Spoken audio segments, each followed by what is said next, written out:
And Dr. Mwilali is with us here. Philip Mwalali, rather, is with us here in studio. He's part of a group that is aiming at looking inwards in hopes of a vaccine production, and they are tapping into resources abroad, Kenyans abroad, who are giving their expertise and their funding to enable us actually produce vaccines here in Kenya. Could you tell us more about your project and perhaps where you are so far in terms of the diaspora project? Thank you very much. Let me begin by saying I think it's something worth noting that the global response to COVID-19 has been tremendous. Yes. And we recognize the effort of those who were in the forefront to be able to make the first vaccines available. Mm-hmm. With that, we thank them for that, and I think that is a great achievement. They Yes. worked at a very good speed, and they achieved that. For we in diaspora and our project, which is in Voi, the Diaspora University Town, mm-hmm. We recognize that effort which was put by those who made the first vaccines available, but we still have the concern that we in Africa and in Kenya included, we have not taken the initiative to go forward and produce be players Yes. in the production of vaccines and the production of other medicines. And we think it's a high time we take the challenge and move ahead to produce our own vaccines. And that is why we have, within the Diaspora University Town in Voi, we have taken that initiative to produce vaccines, and we have set up a biotechnology company which is going to be spearheading the production of vaccines in Kenya. We have a team of scientists who are working in the US now on the first steps of production of those vaccines, and soon they will be working towards having the production in the country. We have those technical people who can give a lot of details about the steps they have taken so far, and we'll know at another time. Mm-hmm. We'll get them available. We have one of our colleagues here. Yes. Who can also give some technical details on where we are. Yeah. But they have the initial steps are being undertaken, and they are moving very fast. They are just waiting for us to start putting down the infrastructure to make sure that the production goes on in the country. Absolutely. This is something which yes. requires support from everybody, and we request support from our own system, the government, and we have also requested support from the people in diaspora to continue coming forward, those ones who have got the technical skills to be able to produce vaccines and other medicines, to come in the forefront and be able to give back to our own country. Yes. So they are most welcome, and thank you very much for getting us again here. Yes, and as we had Dr. Muli pointing out earlier on, these are very infrastructure-intensive endeavors, and therefore, as you have rightly put it, it needs funding. And as an independent body, therefore, it is quite apt that you ask for those donations, because I would imagine it would be quite difficult to do it or stand on your own. I'd like Dr. Muli to also come in and comment on what we've heard the Ministry of Health officials say. They're warning people against misinformation, because that actually feeds into vaccine hesitancy. Could you elaborate on that and how this would actually be a bad thing, given that vaccines actually have an expiry date? And if people are sitting around waiting for a specific vaccine, or busy consuming wrong information and being unwilling to get the vaccine, how would that affect that journey towards herd immunity? And while you're at it, please explain to us what he mentioned as herd immunity. What is that exactly? Yeah, so I can start by explaining about herd immunity. Herd immunity is whereby a situation where most of the people in a population are immune to a particular infectious agent. And therefore, you find that even the few people who have not been vaccinated or have not previously been exposed to that infection, still happen to be protected because the transmission chains of that infectious agent are broken because you have many people who are immunized or many people who are immune because they have had previous infections. So that's the herd immunity that everyone wants to achieve with regard to COVID-19 because that's the sure way of ensuring that the transmission of the virus is mitigated in the community.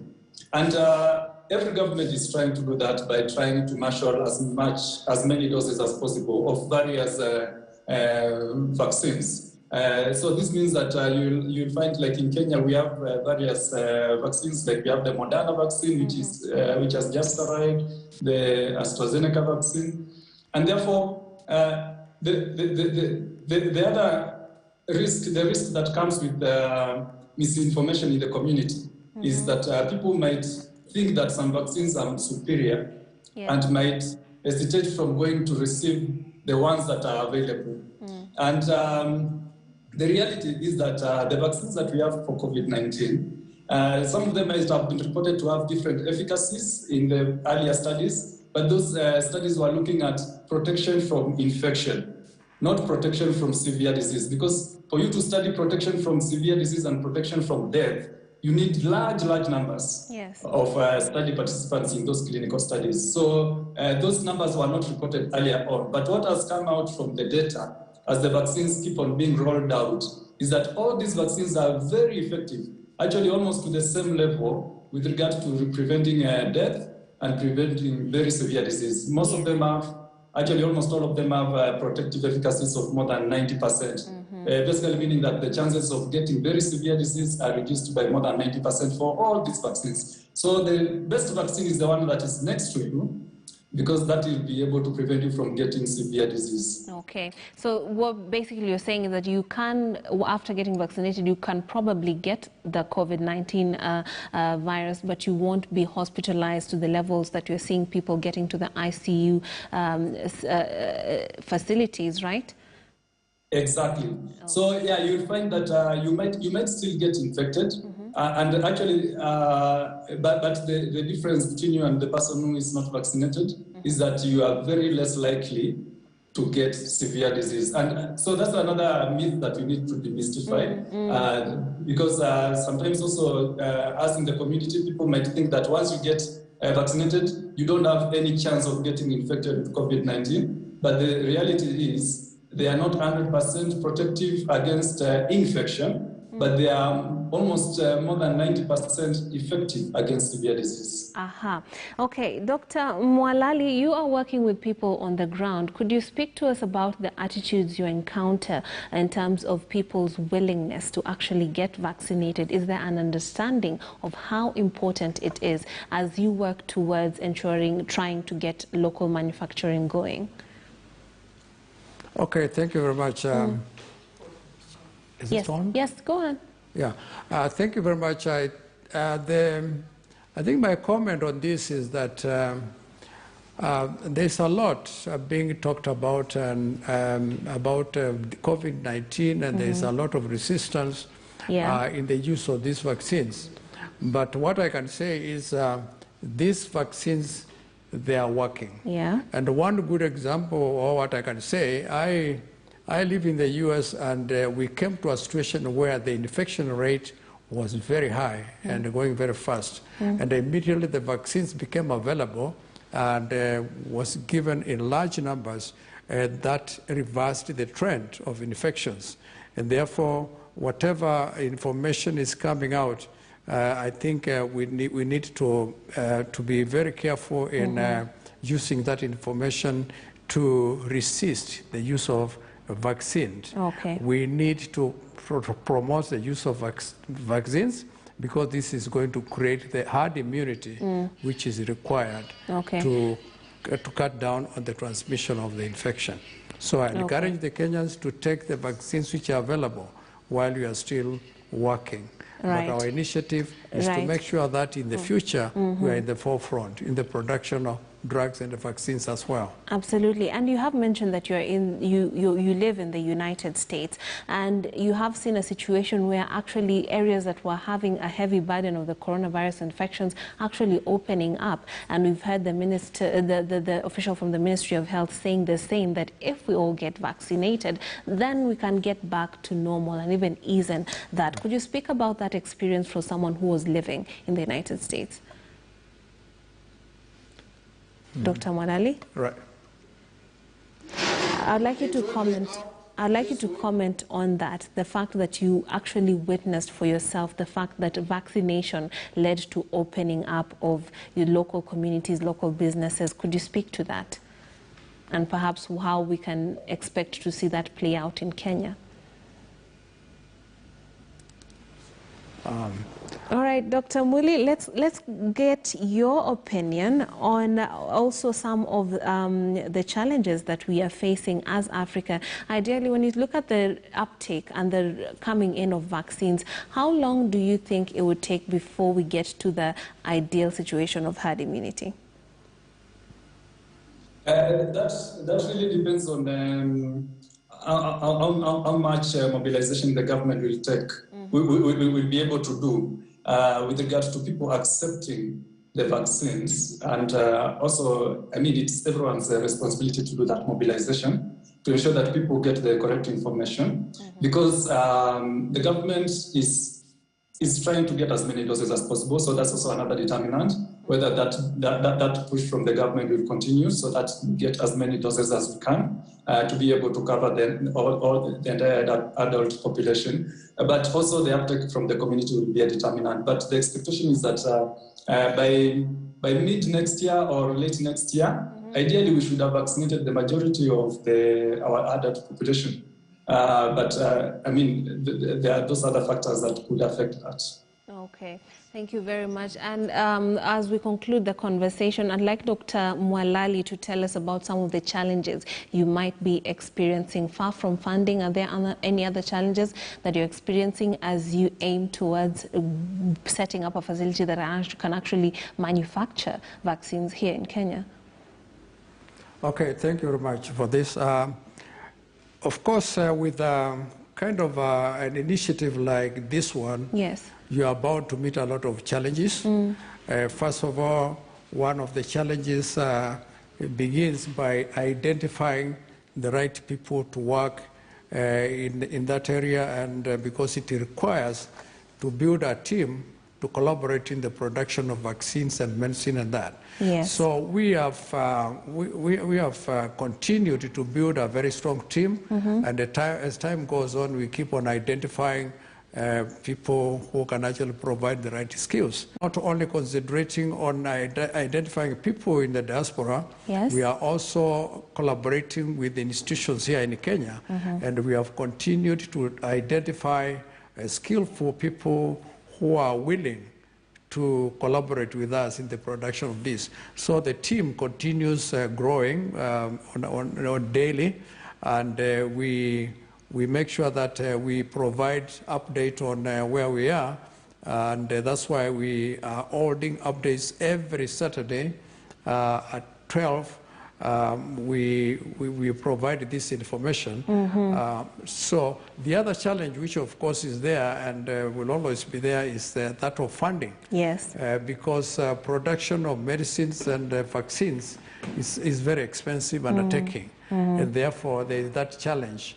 And for this, we invite partners to come and be part of us. Yeah. In fact, most important, we encourage the Kenyans and also Africa at large, I mean, to participate in this, because we need to have Kenya work towards being self-reliant, yes, in the production of drugs and the production of vaccines. And at large, we would like also Africa to go ahead and be self-reliant in the production of vaccines and medicines. And I'm glad that at least recently there was a movement where there was a meeting where this was discussed at length around the African cycles of AU and about promoting the production of medicines and vaccines.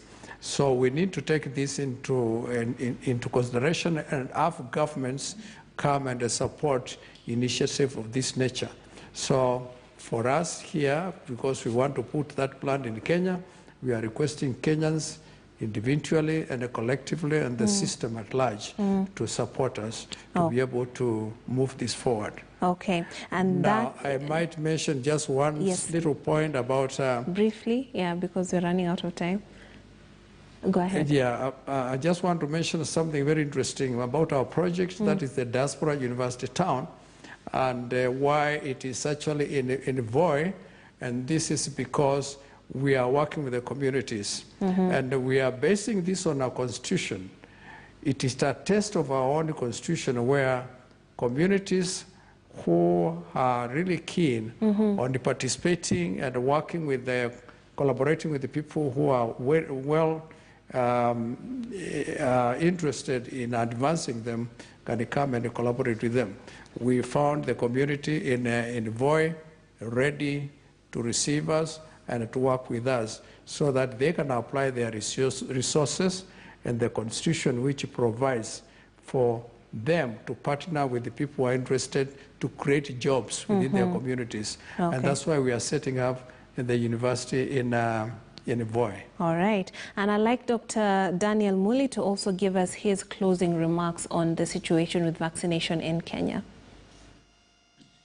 Something that I would like to reiterate just before we finish is that these vaccines, actually all the vaccines that are being have been rolled out, they have been examined very carefully in large studies that have involved thousands of people, most of them even 40,000 people, and they continue to be monitored. Yeah. So these vaccines are safe.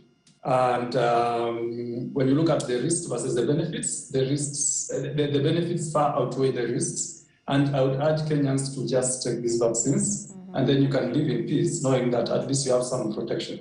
Okay. And then you'll be able to continue with your day-to-day activities. So just go for them and live more peacefully. Okay, thank you very much. That is Dr. Daniel Muli. He is a virologist. In studio, we also had Dr. Philip Mwalali, who's a consultant obstetrician, gynecologist, and a reproductive health specialist. He's also currently serving as the medical director, coordinating the development of health system at the Diaspora University Town that is in Voi, Taita Taveta, but he is also a part of the Kenyan diaspora in the United States. Thank you so much for making the time to join us this morning. And just to remind you, earlier on we had Kenya receiving a batch, yet another batch of vaccines, 880,000 to be exact doses of the Moderna vaccine from the United States government. The consignment arrived earlier on while we were ongoing with the show at the JKIA International